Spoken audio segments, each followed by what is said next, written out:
causes and events leading up to our entry into the war. Well, what are the causes? Why are we Americans on the march? Is it because of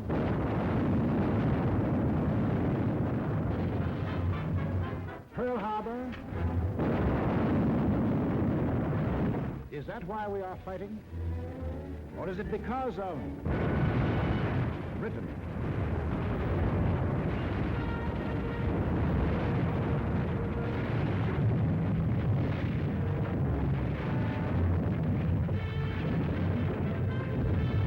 France?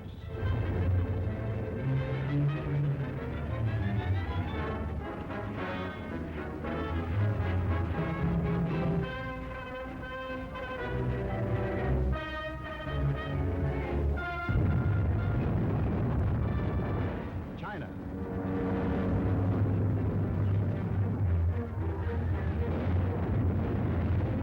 Czechoslovakia?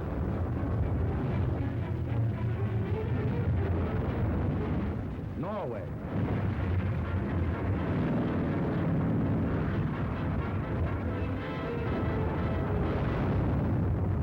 Poland?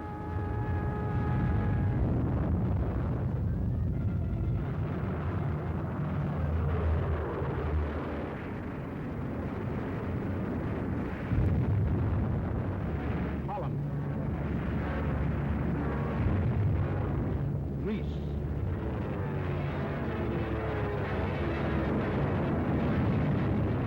Belgium?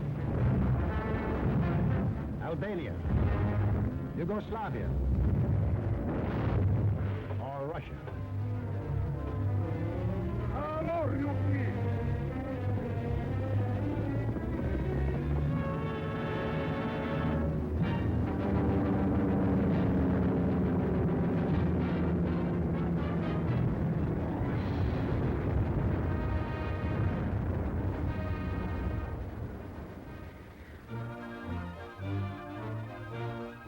Just what was it made us change our way of living overnight? What turned our resources, our machines, our whole nation into one vast arsenal, producing more and more weapons of war instead of the old materials of peace?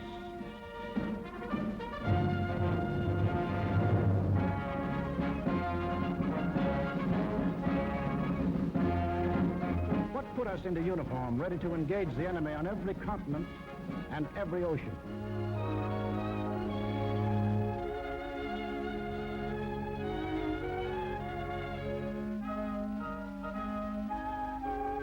What are these two worlds of which Mr. Wallace spoke? The free and the slave. Let's take the free world first. Our world. How did it become free? Only through a long and unceasing struggle inspired by men of vision. Moses, Muhammad, Confucius,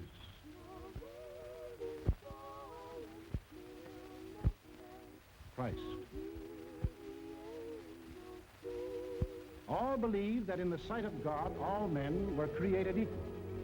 And from that there developed a spirit among men and nations, which is best expressed in our own Declaration of Freedom. We hold these truths to be self-evident, that all men are created equal. It is the cornerstone upon which our nation was built, and the ideal of all the great liberators. Washington, Jefferson, Garibaldi, Lafayette, Kosciuszko, Bolivar, Lincoln. Lighthouses, lighting up a dark and foggy world. That government of the people, by the people, for the people, shall not perish from the earth. Fighting, living, dying. For what? For freedom. That for which men have fought since time began. To be free.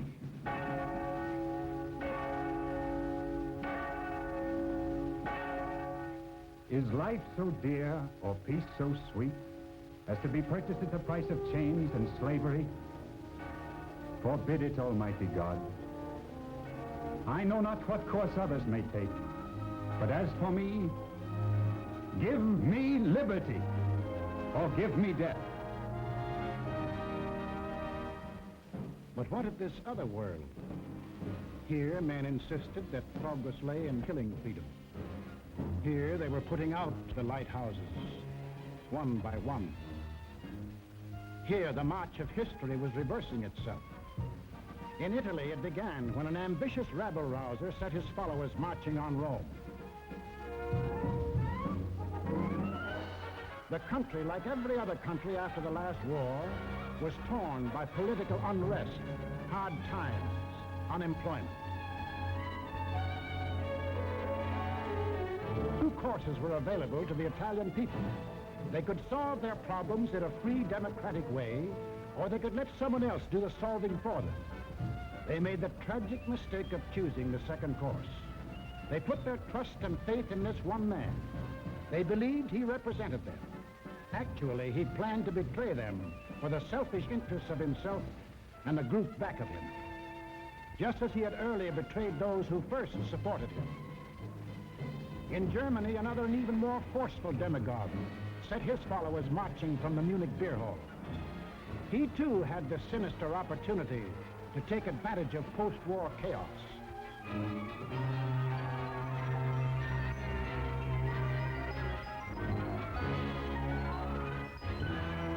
But he also had certain distinctive German characteristics to play on. To start with, the Germans have an inborn national love of regimentation and harsh discipline. He could give them that.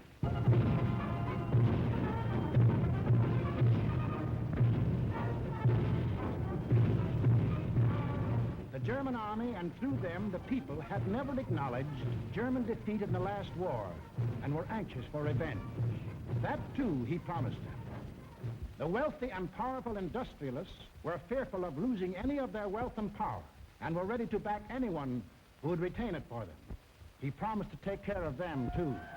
This man cunningly played all these ends against the middle and ruthlessly set out to murder the newborn German Republic. As the will of the emperor, and to the Japanese people, the emperor is God. Taking advantage of their fanatical worship of the god emperor, it was no great trick to take away what little freedom they had ever known. Yes, in these lands, the people surrendered their liberties and threw away their human dignity.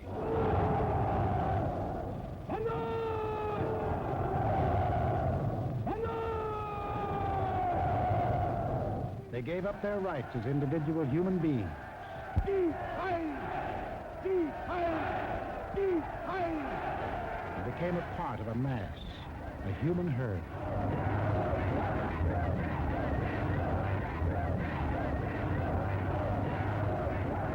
Although these countries were far apart and different in custom and in language, the same poison made them much alike. Each got a new uniform. In Italy, the new bosses wore black shirts. In Germany, the shirts were brown. In Japan, they hid behind the uniform of the army. But really, they belonged to a sinister, secret society. Their symbol was a black dragon. The other fellows had to have a symbol, too. Germany, a swastika. In Italy, the old Roman symbol of the Fasces.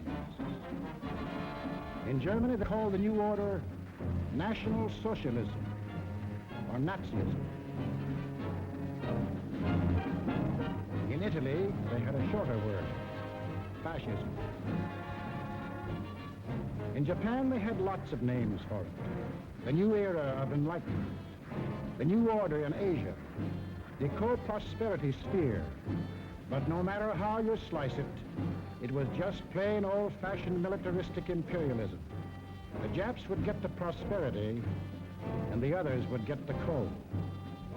They say trouble always comes in threes. Take a good close look at this trio. Remember these faces. Remember them well. If you ever meet them, don't hesitate. Eine wahrhaftige Weltanschauungspartei sein. Und zweitens, Sie wollten, Herr... Stop thinking and follow me, cried Hitler. I will make you masters of the world. And the people answered, Heil! Heil!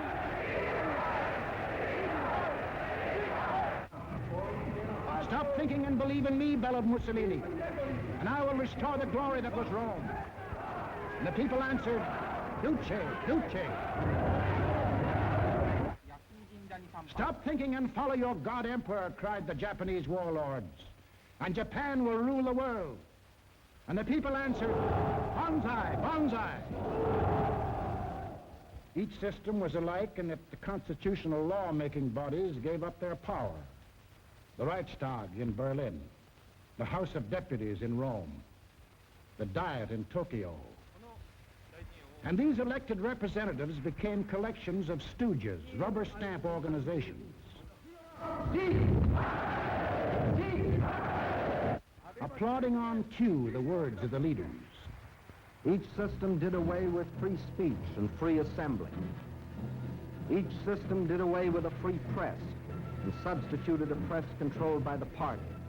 Through their ministries of propaganda, each took complete control of the theater, the movies, the radio. Every cultural activity and every channel of information was controlled by the most important members of the party. Each did away with free courts and trial by jury, and substituted courts and judges run by the party. Each abolished labor unions and the rights of bargaining for wages. Fertig machen zur Meldung! Achtung! Abteilung 6, 310 mit 13114 beim Grabenbau. Danke. Heilser!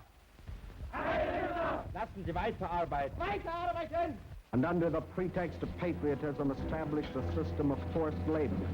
Each enforced its decrees by an army of secret police who held the power of life and death over every individual. And for the few who still believed in freedom and said so, there was a ready answer.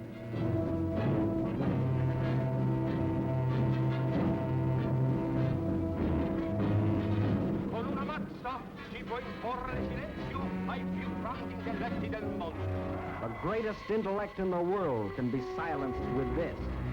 That is an exact translation of the words these black shirts cheer so lustily. Ich sage nur so viel, wenn ich das Wort Kultur höre, dann greife ich schon nach meinem Revolver. Whenever I hear anyone mention the word culture, the first thing I do is reach for my gun. Yes, they had the answer. The blackjack and the gun.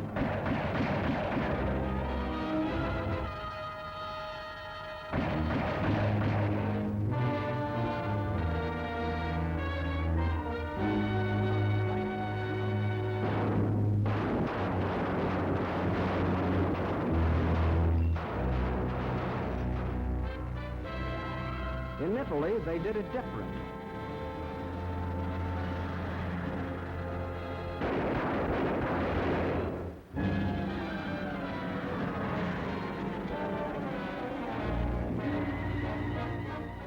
While in Japan,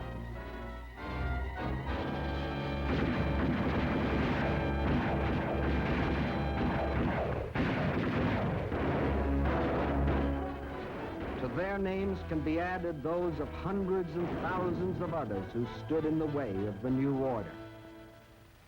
Finally, there is only one obstacle left.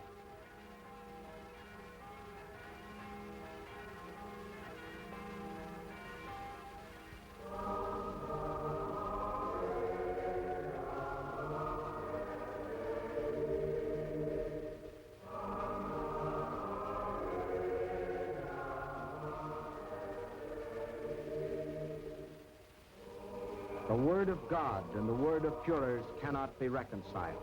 Then God must go.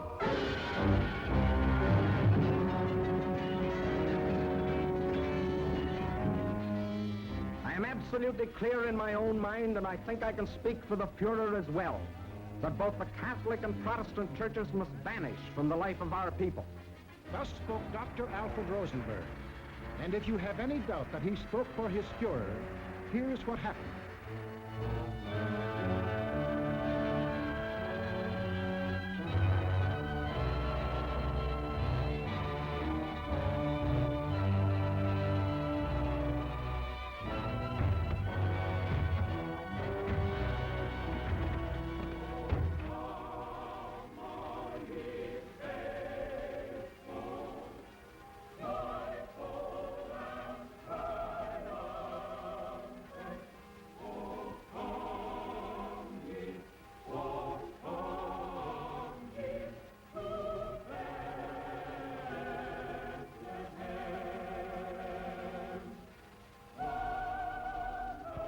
thousands of other men of God, Protestant, Catholic, Jewish, were persecuted, arrested, confined in concentration camps.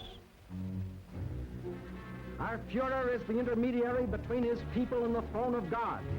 Everything the Führer utters is religion in the highest sense. It is only on one or two exceptional points that Christ and Hitler stand comparison, for Hitler is far too big a man to be compared with one so petty.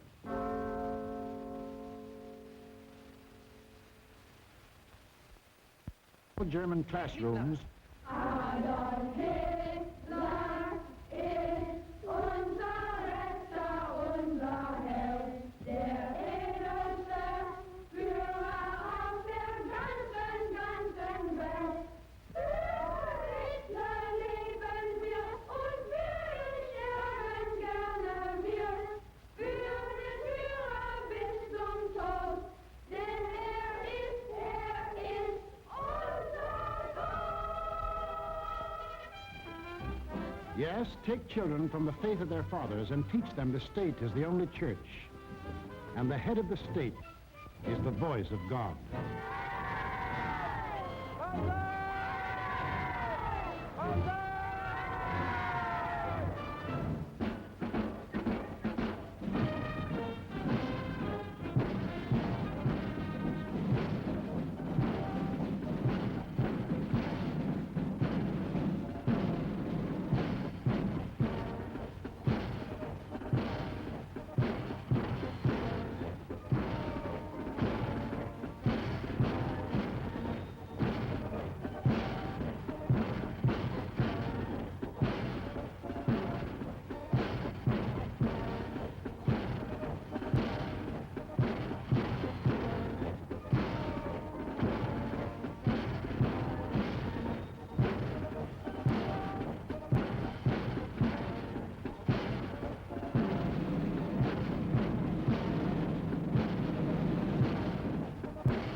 was the way of life, or better, the way of death, in that other world. Now, what of our world, the democratic world? What did we want? What did we do about it? First of all, we wanted peace and security. And to prove our sincerity, in 1921, we initiated the Washington Disarmament Conference. This resulted in two vitally important treaties. One, to reduce the size of the British, Japanese, French, Italian, and American fleets. And the other, the Nine-Power Treaty, which guaranteed the integrity of China. And incidentally, one of the powers signing this was Japan. Later on, in 1929, we signed the Kellogg-Briand Pact, which was supposed to abolish war as a means of settling international disputes. This pact was signed by 47 nations, including Germany and Japan. President, I have the honor of handing you the London Naval Treaty. Faithful to our treaty obligations,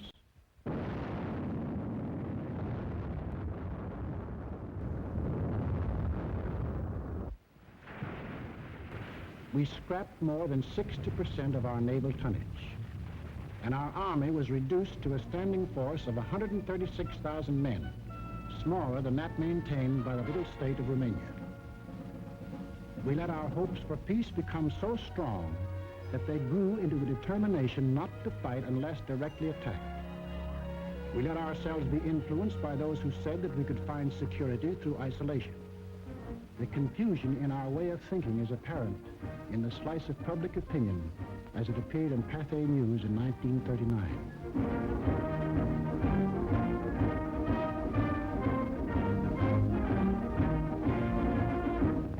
Another war, and not for me. This time America should keep out, and I know I will. If war breaks out in Europe, I think that this country should heed the advice of its first president and avoid all foreign entanglements. I haven't the slightest idea of European affairs. In the event of war in Europe, I think we should stay out of it entirely. And all our efforts should be made to keep out of the fight. Let Europe fight her own battles. They mean nothing to us. We should mind our own business. By all means, no. Yes, fight. No. No. Yes. If my country calls, yes. No. We simply did not want to understand that our individual and national problems were, and always will be, dependent upon the problems of the whole world. And we had individual and national problems to worry about, plenty of them, just as Germany, Italy, and Japan had. But we faced them in a democratic way. We passed laws to give working men a chance to improve their lot. We established an insurance program for those without jobs. We began to give old folks protection against want and hunger. We organized the CCC to provide our young men with healthy and useful employment.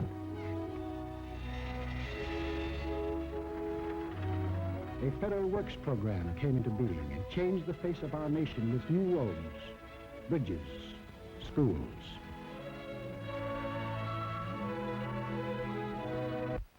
We built great new dams which brought the miracle of electricity to millions of our people. These were some of our accomplishments, but there were others not so creditable. We turned our backs on the League of Nations. We passed the Tariff Act to set a higher wall of isolation around us.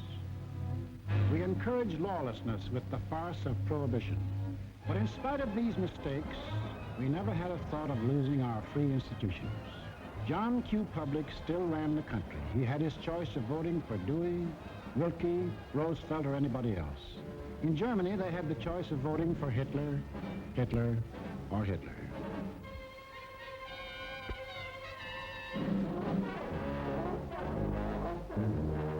Over here, John Q. still read what he pleased. And although he heard of books being burned in other countries, he would have laughed if anyone had told him his books would ever be burned.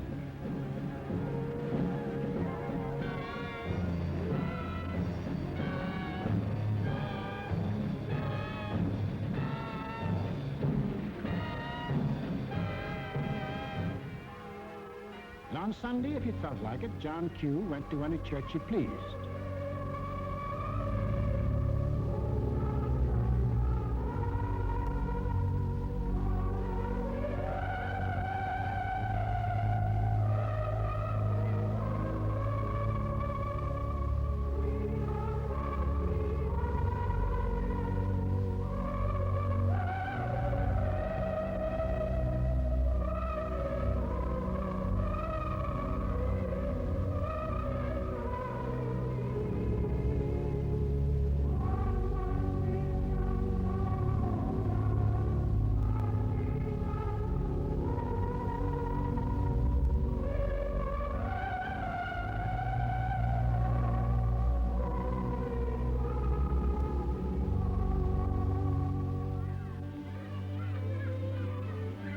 most of all, he got a kick out of seeing his kids grow up.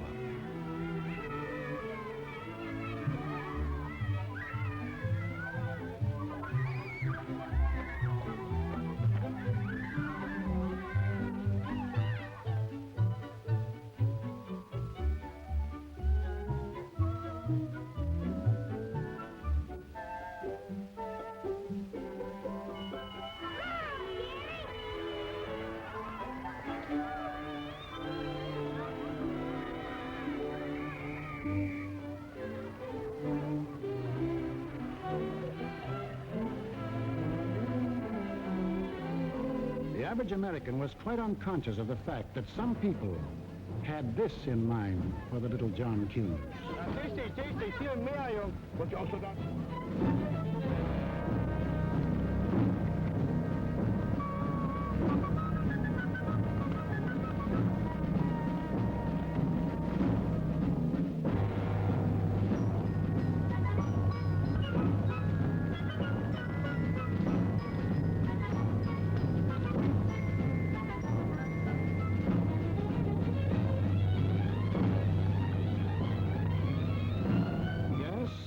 Children were being trained to kill, John Q's kids were giving their pennies to help them have life.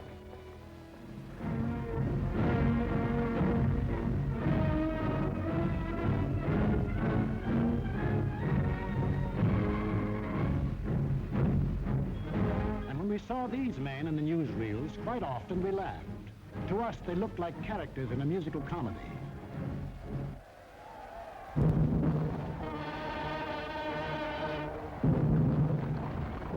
They weren't comic. They weren't funny. They were deadly serious. They were out for world conquest.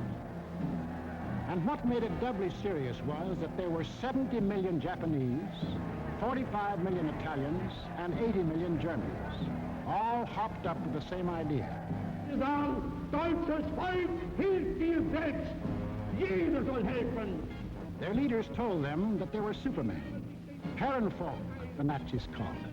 The master race, destined to rule all other peoples on Earth.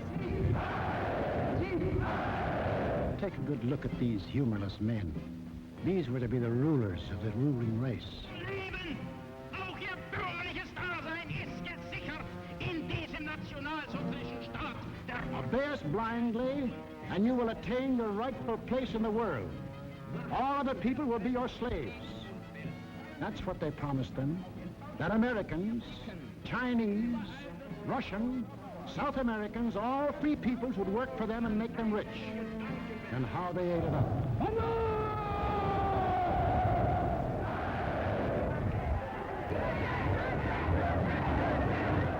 Today we rule Germany. Tomorrow the world. The Pacific is ours. It was inevitable that these countries should gang up on us. The little fellow is our pal, Kurosu, who smiled his way into our hearts in December 1941. Here he and his friends are busy carving up the world in advance, staking out their claims. Take a good look at these claims. Here was the Italy that Mussolini took over in 1922. And almost his first act was to tell the Italians they were the rightful owners of Corsica, Nice, Savoia, Albania, Tunisia, Ethiopia, and a land corridor linking it with Libya. Later on, he had an even bigger dream. The old Roman Empire as it existed nearly 2,000 years ago. To dominate all the lands adjoining the Mediterranean. Mare Nostrum, our sea, they called it, just as the ancient Romans did.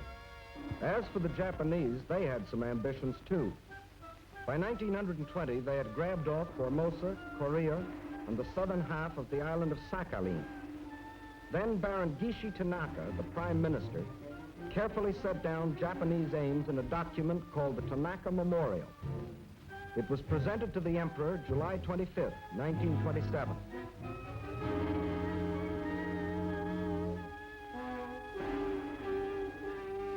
Here was their dream. Manchuria for raw materials, China for manpower. Then a triumphant march through Indochina, Siam, Burma, India, the East Indies, and on through Australia and New Zealand. And in the north, all they claimed was that part of Russia east of Lake Baikal. That was to be the new order in Asia. Then the Japs would move eastward to crush the United States and really start their co-prosperity sphere. Now take a look at the bite the Nazis reserved for themselves. Here's the Germany Hitler walked into. And here's what he wanted. First, Europe under his complete political or economic control, leaving Mussolini a share of the loot if he behaved himself. Then the drive to the east, through the rich oil lands of Iran and Iraq, into India. Another push south through Africa. Then from Dakar, jump off to meet the honorary Aryans who were to move in on South America through the Pacific. At the same time, start across from the Scandinavian countries to hook up with his buck-toothed pals coming over from Siberia to join in the conquest of the United States. There it is, gents. All they left us was Shangri-La. And they'd claim that, too, if they knew where it was. Yamamoto wrote those words on January of 1941. Yes, the conquering Jap army down Pennsylvania Avenue. That was the final goal. You will see what they did to the men and women of Nanking, Hong Kong, and Manila. Imagine the field day they'd enjoy if they'd marched through the streets of Washington. But before striking, a preliminary step was necessary. From Berlin, from Rome, from Tokyo, the campaign started. Propaganda to confuse, divide, soften up their intended victim. Put them on the defensive. Scream you're abused. Shout you're oppressed. The world's wrong. You're right. If you shriek it loud enough and often enough, they'll believe you. Above all, use their free press and their free speech to destroy them. Lebensraum, ja, Lebensraum, meine Volksgenossen. Lebensraum, they demanded. Living room. Another howl was the lack of raw material. They claimed they were the have-nots and we were the haves. But out of this supposed lack, they built up the greatest war machines the world has ever known. These are the published figures from the German military budget. Actually, between 1933 and 1939, Hitler's program of rearmament cost more than $80 billion. The Nazis alone assembled a striking force of 30 panzer divisions, 70 motorized divisions, 140 infantry divisions, plus the Luftwaffe, the world's largest air force. And they had no raw materials. Think of the bread, the automobiles, the good things of life that the German, Italian, Japanese leaders might have given their people if they had spent this money for peace instead of war. You know what billions we are now spending to match their military force? No, these arguments were all smokescreens. When war came, the democracies proved to be the have-nots, and our enemies, the haves. And when war came, where did it come?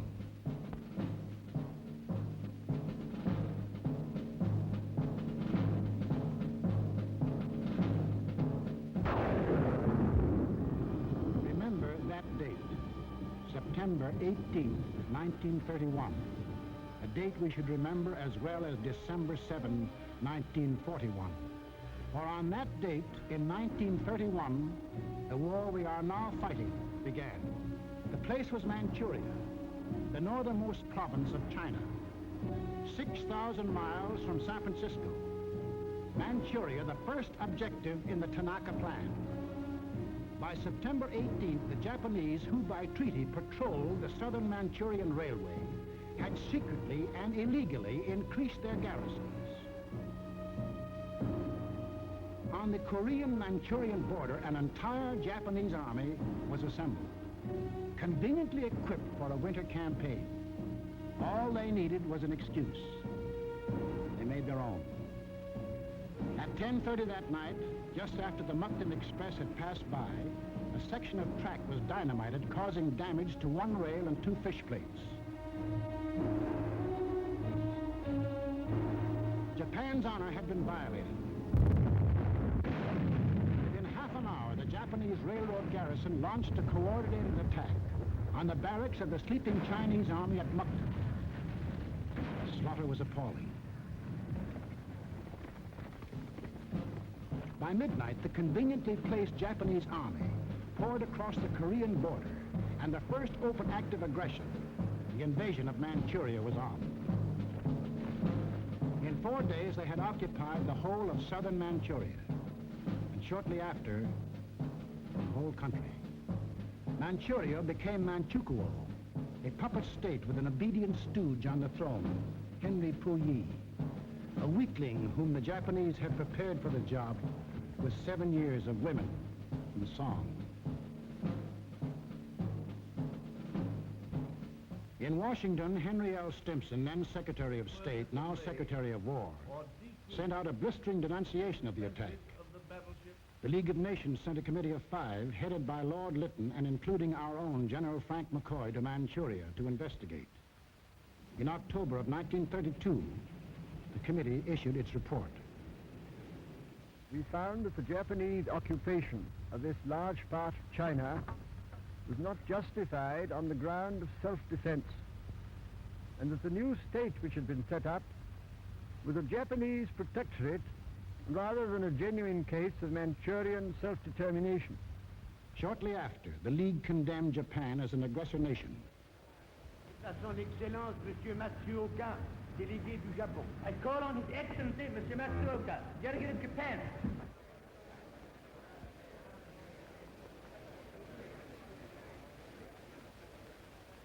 It is a matter of common knowledge that Japan's policy is fundamentally inspired by a genuine desire to guarantee peace in the Far East and to contribute to the maintenance of peace throughout the world.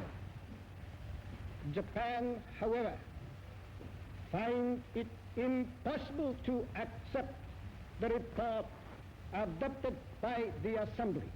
In answer, the Japanese delegates, knowing there were no guns behind this condemnation, smiled, took up their briefcases, marched out of the League.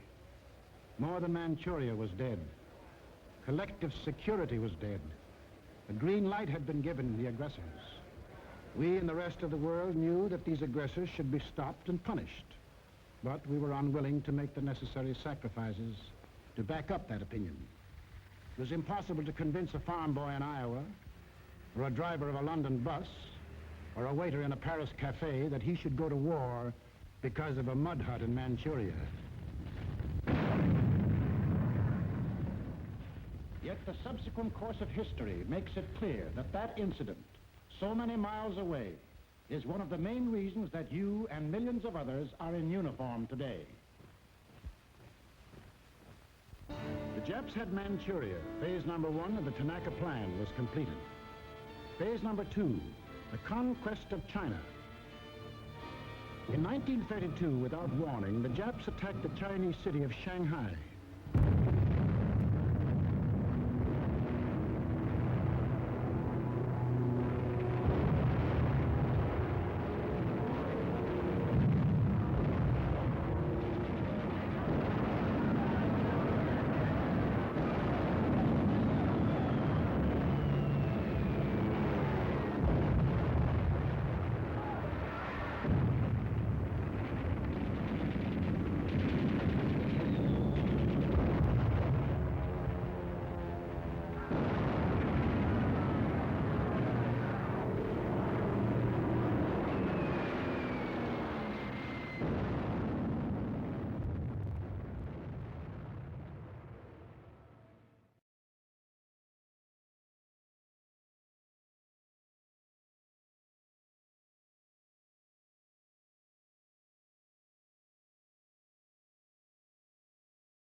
Here they met such stubborn resistance that they had to pour more than 75,000 troops into the local battle before capturing the city.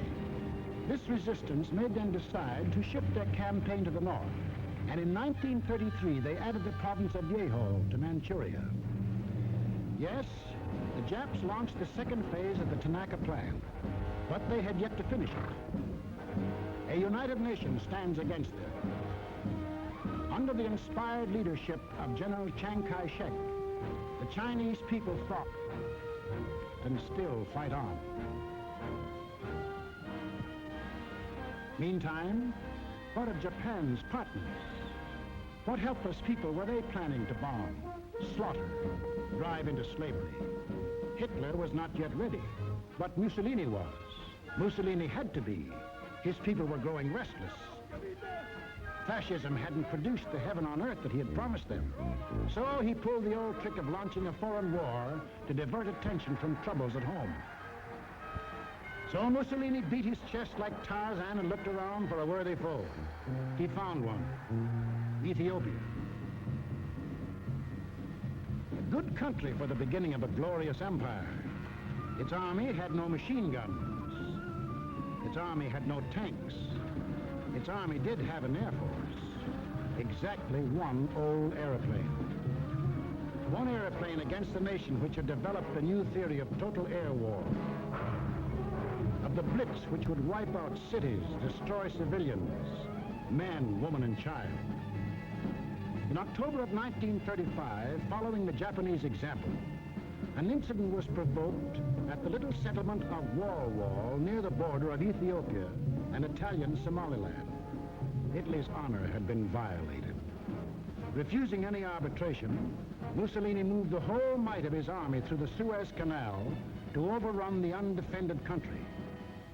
Ethiopia's emperor, Haile Selassie, appeared before the League of Nations.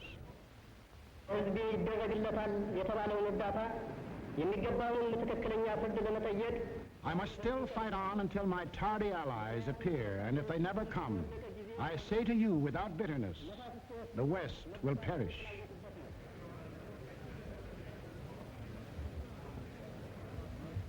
Members of the League half-heartedly stopped trading with Italy, but refused the only thing that will stop any aggressor, force.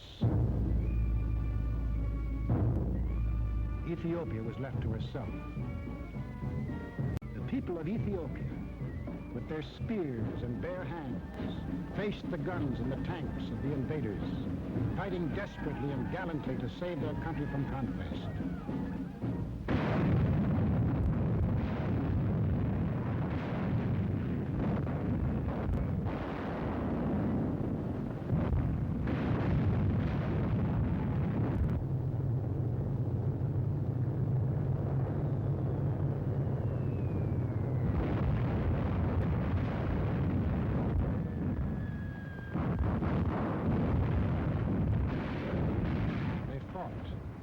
And they died. But in the end, there could be but one result. Might triumphed. Italy conquered Ethiopia. Many of our elected leaders warned us of danger. Without a declaration of war, and without warning or justification of any kind, civilians, including vast numbers of women and children, are being ruthlessly murdered with bombs from the air. But we were still hypnotized by the fact that two broad oceans stood between us and the rest of the world. We didn't realize that the time when months were needed to span these oceans was ended, that the steamship had cut these months to days, and that now the whole Earth's surface could be covered in the space of hours. Yes, we were a nation that wanted peace. But we hadn't yet learned that peace for us depends on peace for all. Nobody would run the risk of war because of some mud huts and barren plains in Ethiopia, any more than we would run the risk for some similar huts and plains in Manchuria. Correctly interpreting our attitude, the aggressors were all the surer that they could get what they wanted. Japan had started on her march of conquest. Italy had begun her new empire. And now the third gangster, What about him?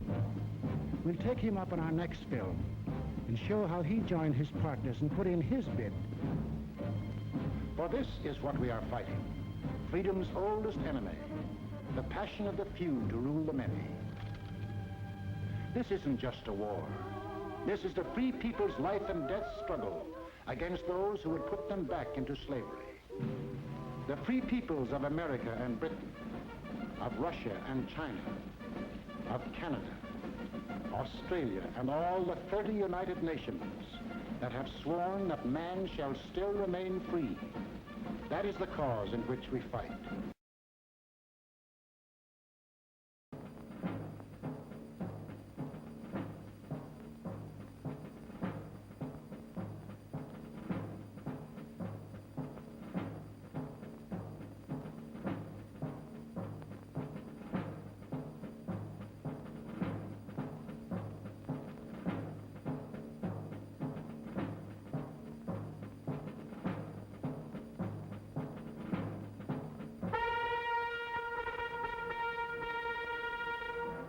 In the last 75 years, this madness has cost the world more than 20 million killed, more than 60 million wounded, more than 200 million made homeless. This does not include the untold millions that died of disease resulting from war, or the billions upon billions of dollars worth of property destroyed. Nor does this include the grief, the anguish, the misery, the terror that the world has suffered, due to the Germans' insane passion to enforce their rule upon their neighbors. This passion for conquest reached its hysterical climax when Adolf Hitler enthroned himself as God and the German Führer.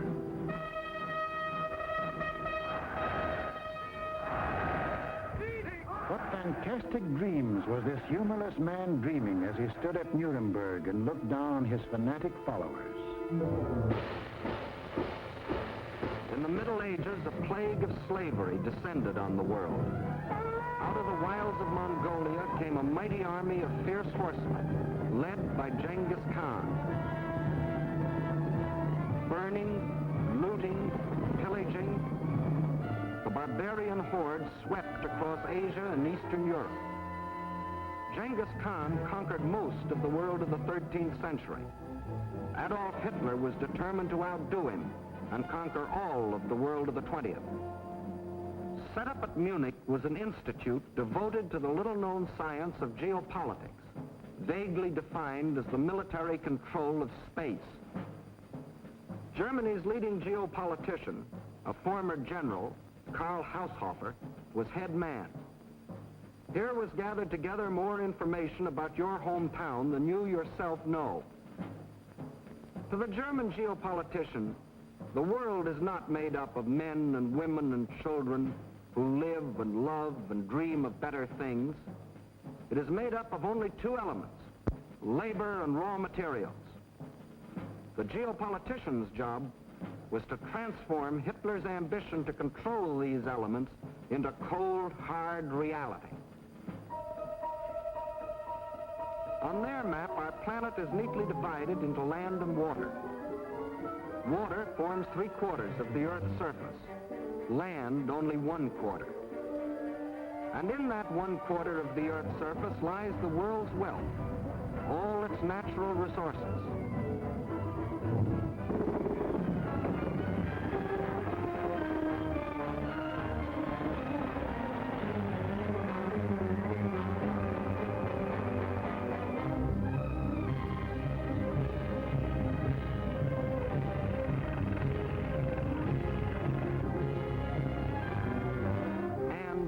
Manpower.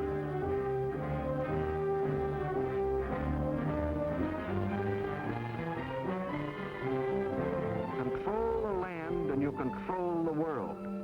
That was Hitler's theory. This all-important land, the geopoliticians now break up into two areas.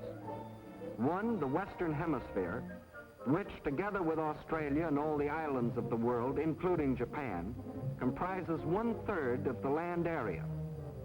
The other area, which consists of Europe, Asia, and Africa, makes up the other 2/3. This supercontinent, which they call the World Island, is not only twice as large as the rest of the land area, but also includes 7/8 of the world's population. The heart of this world island comprises Eastern Europe and most of Asia. This they call the Heartland, which just about coincides with the old empire of Genghis Khan. Hitler's step-by-step plan for world conquest can be summarized this way. Conquer Eastern Europe, and you dominate the Heartland. Conquer the Heartland, and you dominate the world island. Conquer the world island, and you dominate the world. That was a dream in Hitler's mind as he stood at Nuremberg. Hitler! Sieg! Sieg! With pagan pageantry, the district leaders from all over Germany swore personal allegiance to him, hypnotized with the belief that they were members of a master race.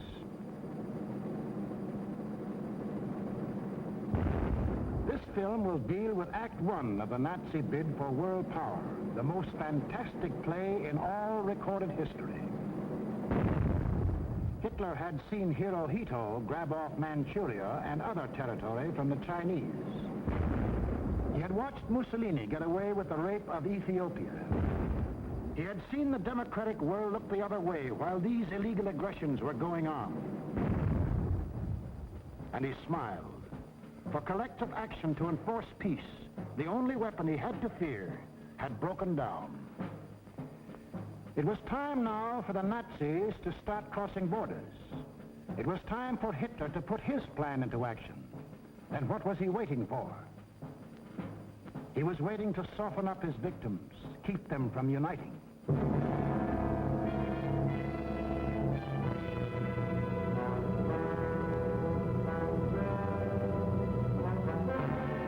For the softening up process, he sent his agents all over the world disguised as tourists, students, and commercial travelers. Payoff men like Ribbentrop came too, to bribe, threaten, and form local fascist parties such as de Grelle and his Rexist party in Belgium, Henlein in Czechoslovakia, Seyss-Inquart and his National Socialists in Austria. In Britain, Sir Oswald Mosley offered himself to the people as a Hitler with an Oxford accent. In other words, I'm told that Hitler is mad. Well, I've got another view myself. Until the day when they would make easy Hitler's actual invasion, these subversive fascist organizations provoked riots and rebellions, creating scenes like these in France.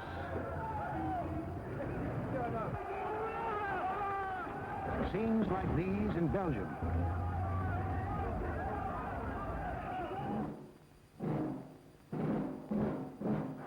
And where do you think this is? Right in Madison Square Garden, USA. And this is Fritz Kuhn, leader of a German-American Bund, hiding behind the American flag, but taking his orders from Berlin and copying the methods of Berlin.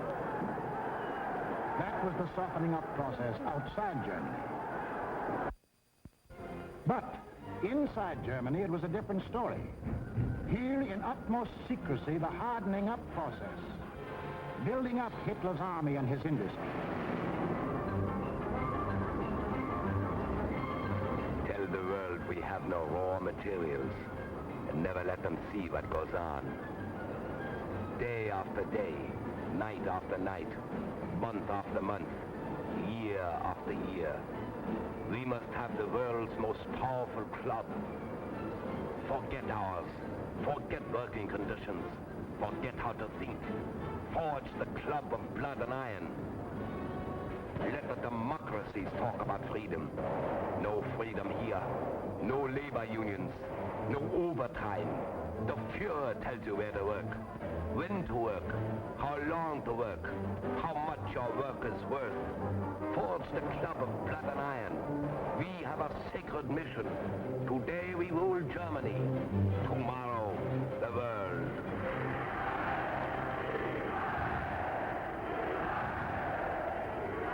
And for those who don't like it, you don't eat. Or you disappear into a concentration camp. Or you get this. And this is the man who gives it to you.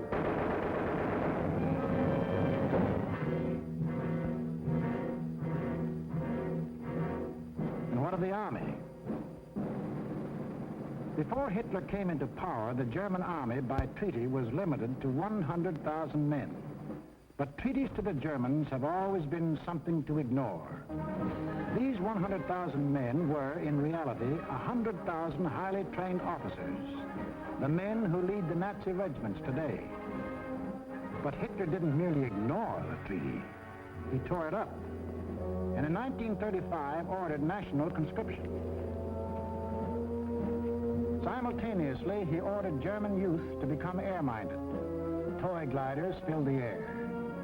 But as the boys grew bigger, so did the gliders. Soon these same youths were trained pilots, flying the new planes the factories were producing. The Luftwaffe was being assembled.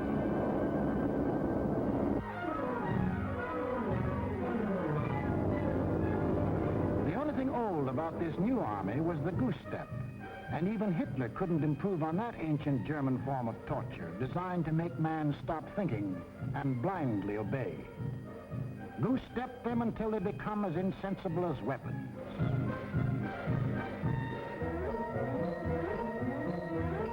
Everything else was new. Tanks, motorized equipment, and one of our own inventions, the dive bomber. This rearmament was strictly illegal, according to the Versailles Treaty. And the next illegal step Hitler took was to march his troops into the Rhineland, a strip of land between Germany and France, demilitarized after the last war as a precaution against future German aggression. But Hitler's plan of eastern conquest demanded a barrier against democratic action in the West. So Hitler remilitarized the Rhineland and began building the formidable Siegfried Line, a chain of forts and defenses 450 miles long and in some places 30 miles wide. Germany had fought one two-front war and didn't want another.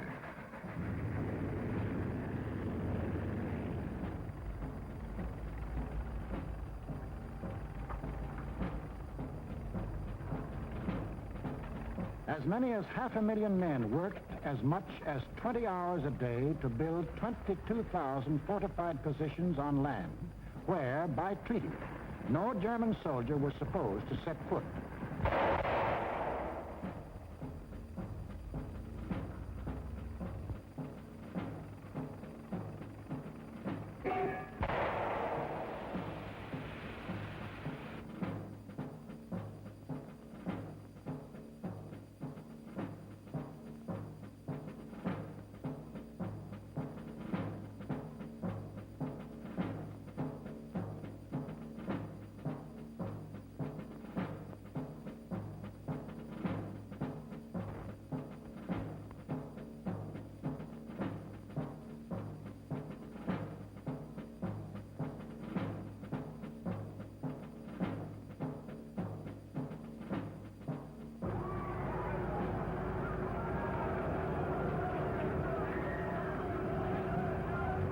Hitler had his Siegfried Line.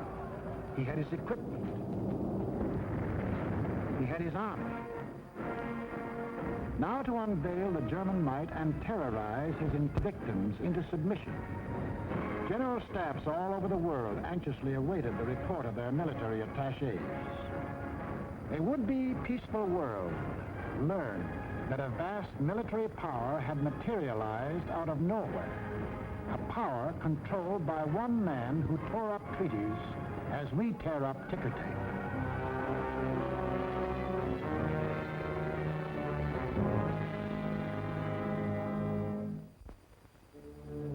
Satisfied they had created the right sense of fear in the world, the Nazi leaders were now ready to strike. The hour had come. It was time to start conquering Eastern Europe, according to the plan of Hitler's geopoliticians. It was time to win the domination of the heartland. Who would the first victim be? Naturally, the softest, Austria. Bite off just enough not to set the world against you. On March the 12th, 1938, without warning, the German armies marched over the Austrian border. It was really only a full-scale invasion test, and Hitler rode in triumph into Vienna. Even the very name of Austria disappeared from the map, though Hitler had promised earlier to the world. The assertion that it is the intention of the German Reich to coerce the Austrian state is absurd. Why was Austria important to Hitler? It put him on the southern flank of Czechoslovakia, and Czechoslovakia was the key to the control of Eastern Europe. The German Chancellor Bismarck explained that years ago when he said, "He who would conquer Europe must first hold the bastions of Bohemia." And Bohemia was now part of Czechoslovakia. But Czechoslovakia was tough. It had a good army. It had good equipment. It had one of the finest munition plants in the world, the Skoda Works, which Hitler wanted very badly. It had incorruptible President Danish. It had a military alliance with France, and France had a military alliance with Britain. Hitler had to move carefully, find excuses to take Czechoslovakia one piece at a time.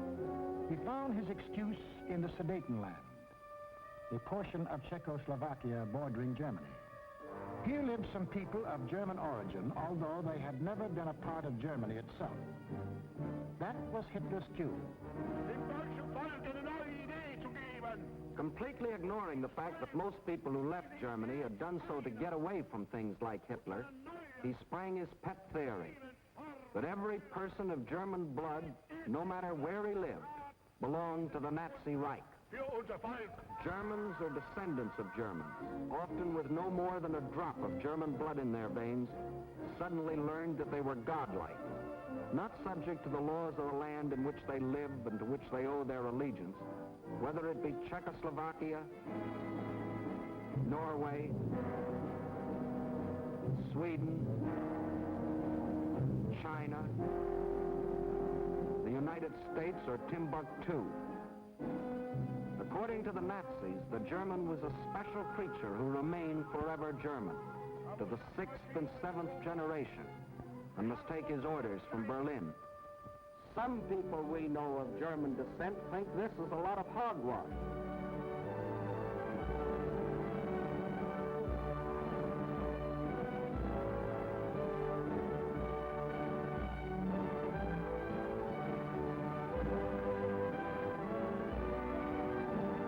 Including 15% of any group like this.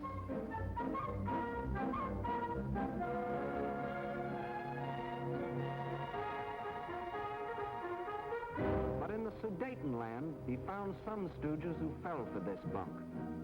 Konrad Henlein was their Bush League Führer. The people of the Sudetenland were told they should be liberated. They were told Hitler was their liberator. The Nazis smuggled over their standard softening up equipment, blackjacks. And when the Czechs were beaten up trying to combat his fifth columnists, Hitler screamed the Germans were being persecuted and threatened war unless he got the Sudetenland. It is the last territorial claim I have to make in Europe. I have assured Mr. Chamberlain, and I repeat it here, that when this problem is solved, there is for Germany no further territorial problem in Europe. We want no Czechs.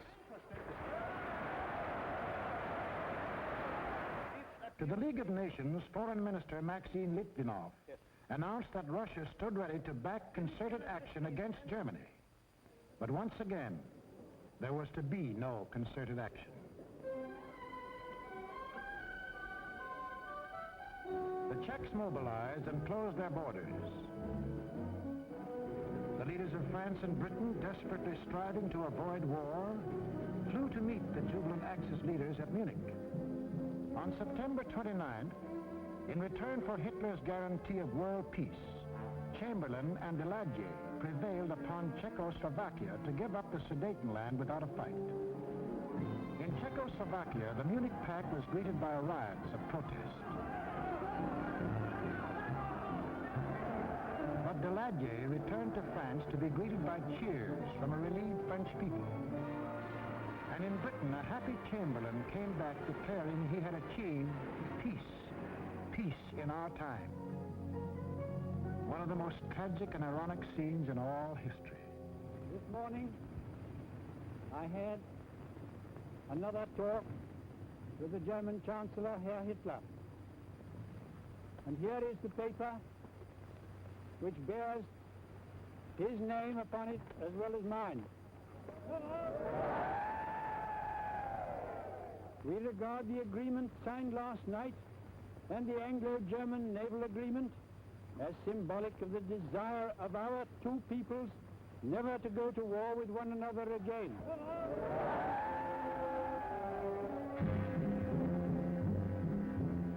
Peace. It wasn't peace. The Nazis hadn't merely got 3 million more souls under the German flag. By taking the Sudetenland, they had made Czechoslovakia defenseless. For in this territory lay the natural defenses, the mountain ranges, and a defensive line of forts, considered even stronger than the Maginot Line. Without these fortifications, Czechoslovakia was disarmed, a ripe plum ready to fall into Hitler's lap.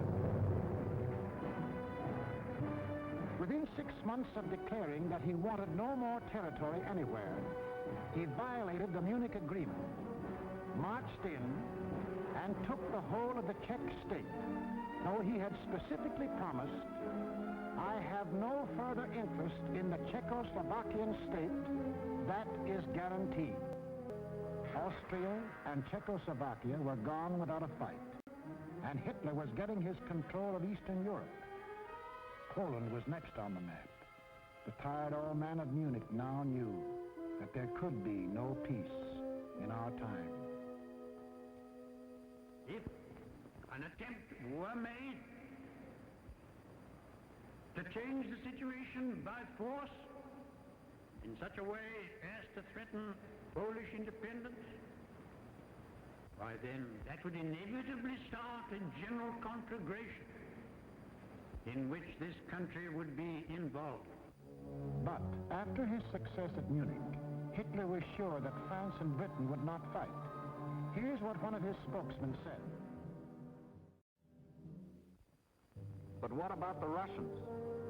The lights began to burn all night in Moscow. British and French military missions arrived to confer with the Soviet government. So did German representatives. And on August 21st, 1939, the world was set on its heels by the announcement of a treaty between the Russians and the Germans in which they agreed not to fight each other. Here were the admitted arch-enemies in a state of apparent friendship. It was too fantastic to make any sense. It didn't. The Germans hoped they could lull Russia into a false sense of security, and the Russians needed time to prepare for the fight they knew was coming.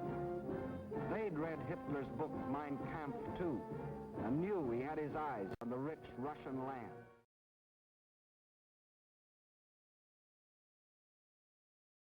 Confident that Russia was safely pigeonholed and that the democracies would not fight, the Nazis started singing their favorite theme song, that all people of German blood belonged to them, and picked Danzig as their excuse for the gobbling up of Poland. Danzig, a free city, self-governing under the League of Nations, was an important seaport at the head of the Polish corridor, Poland's access to the sea. The same old softening up process had gone on here. Local stooges, armed by Germany, began to terrorize the city. Hitler demanded Danzig and the Polish corridor, or else. The people of Poland prepared for the inevitable. Although they knew Britain and France had guaranteed their borders, they also knew those countries were a long way off.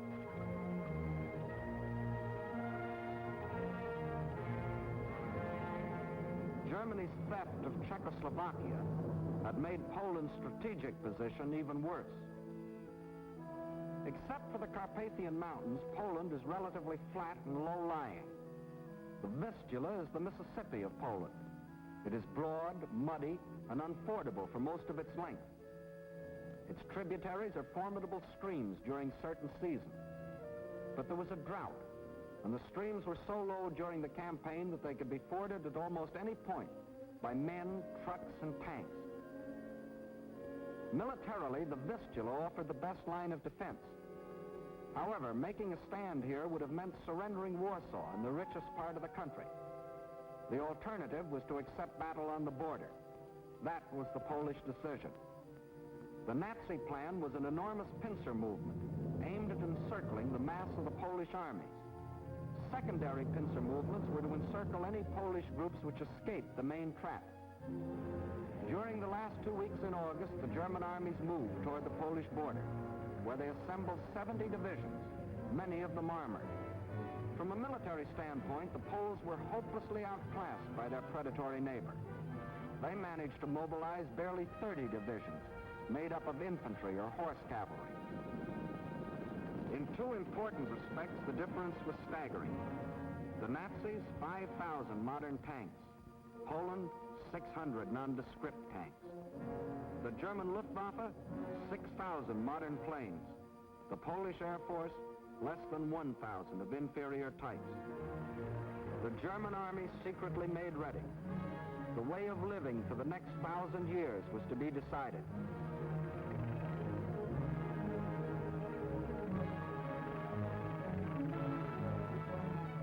The fire that had begun in Manchuria and spread through China and Ethiopia and Spain would now blaze around the world.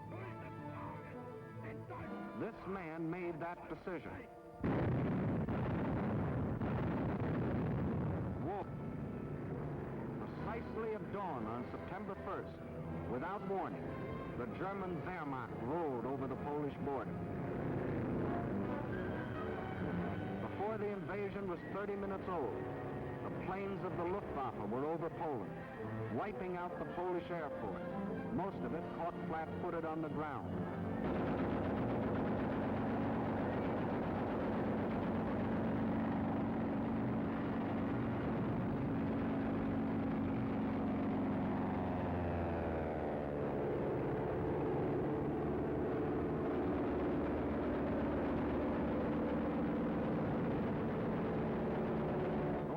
That did get off faced overwhelming odds and were shot out of the sky.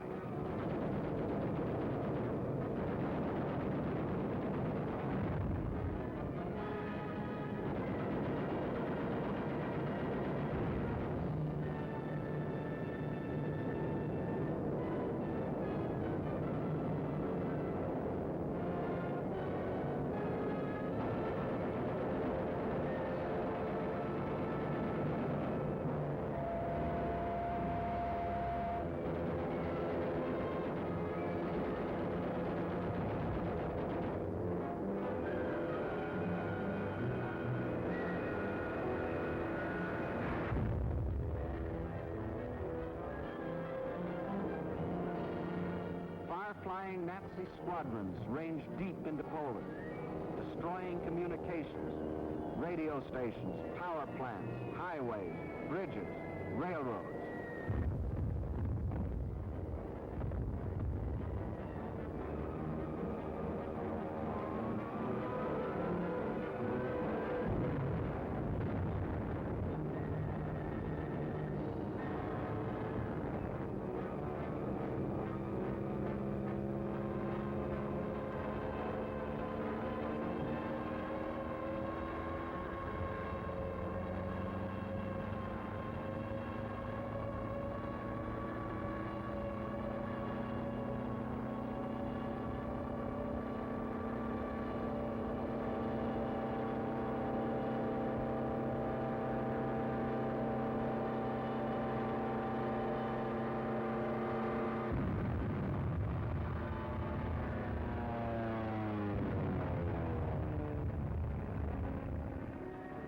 army was disorganized by the loss of its air force and the disruption of communications. The massed ground units of the Nazi army continued their advance. Occasionally, they unveiled a new technique or item of equipment. For example, advance units of the German Fourth Army crossed the Vistula in a new type of storm boat. By September the 5th, the Polish retreat developed alarming tendencies. The powerful German 10th Army, which was to form the southern claw of the great Nazi pincers, was advancing with its 5 armored divisions on either flank. On September 6th, the opposing Poles began splitting into 2 groups, the southern one falling back toward the Vistula. The armored divisions on the German right raced ahead, circling Radom and cutting off this group, which finally surrendered. Meanwhile, further north, the main Polish mass began drifting toward Lodz. The German command, perceiving that this opened the gate toward Warsaw, sent the northern Nazi armored units racing through the gap to the Polish capital. The infantry advanced in forced marches of 35 miles a day, and 2 days later relieved the panzers about Warsaw. The city was now cut off. West of Warsaw, the main Polish armies were encircled. Under terrific pressure on the ground and pounded ceaselessly from the air, they began to disintegrate. They fought on with high personal courage, but without airplanes, without communications, cut off from their general staff, the isolated Polish groups were forced to surrender, one by one. But Warsaw still resisted. The heroic strains of the Polonaise told an incredulous world that the people of Warsaw, led by Mayor Straczynski,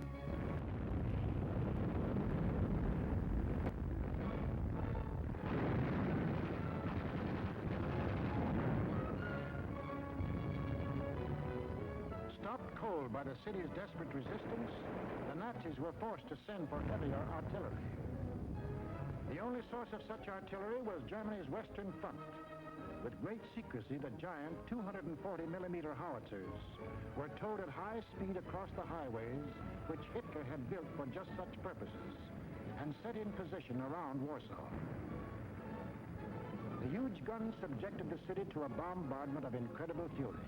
Their fire concentrated on the densely populated residential areas.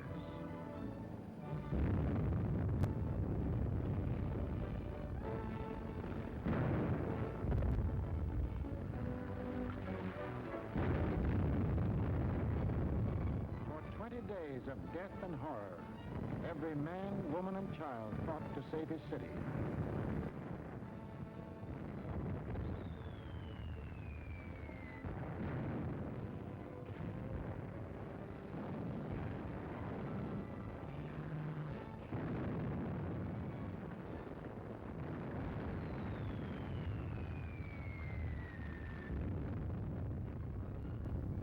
Without food or water, human endurance failed. On September the 27th, the strains of the Polonaise died on the Warsaw radio, and the Polish capital was forced to capitulate.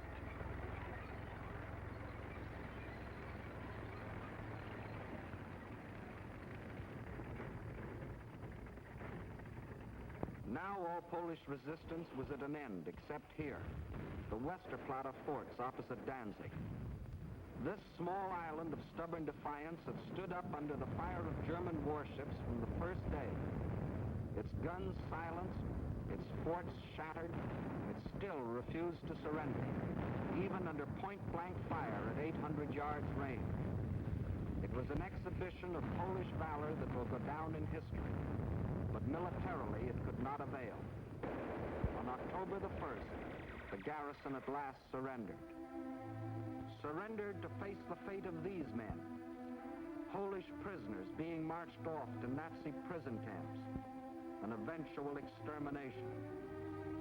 For the Nazi master race theory calls for the complete wiping out of so-called inferior races. And in village after village, local Judases point out loyal Polish neighbors.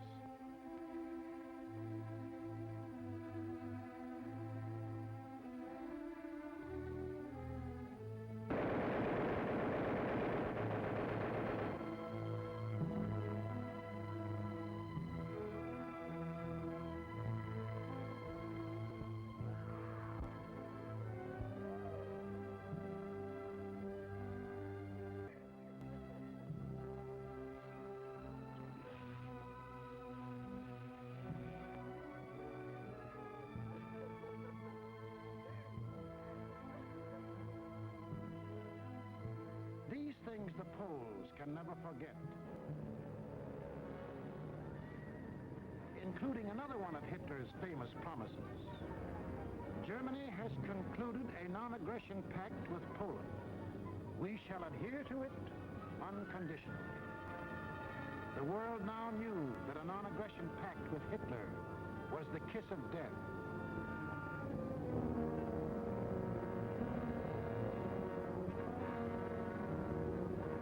Poland was completely destroyed. Completely? Not quite. During the last days of the campaign, the Russian army entered eastern Poland and took up positions along the Bug River. The two strongest armies in Europe faced each other. Hitler could decide now whether to keep on heading east or call it quits. He called it quits. Why did Hitler quit here? He had to. To continue a drive to the east would leave Germany facing the threat he had always sworn to avoid, a two-front war. How he met that threat you will see in the next film. What Hitler thought impossible was anything but. The day after Hitler crossed the Polish border, France called up her reservists. Within 24 hours, British planes had bombed German warships in the Kiel Canal.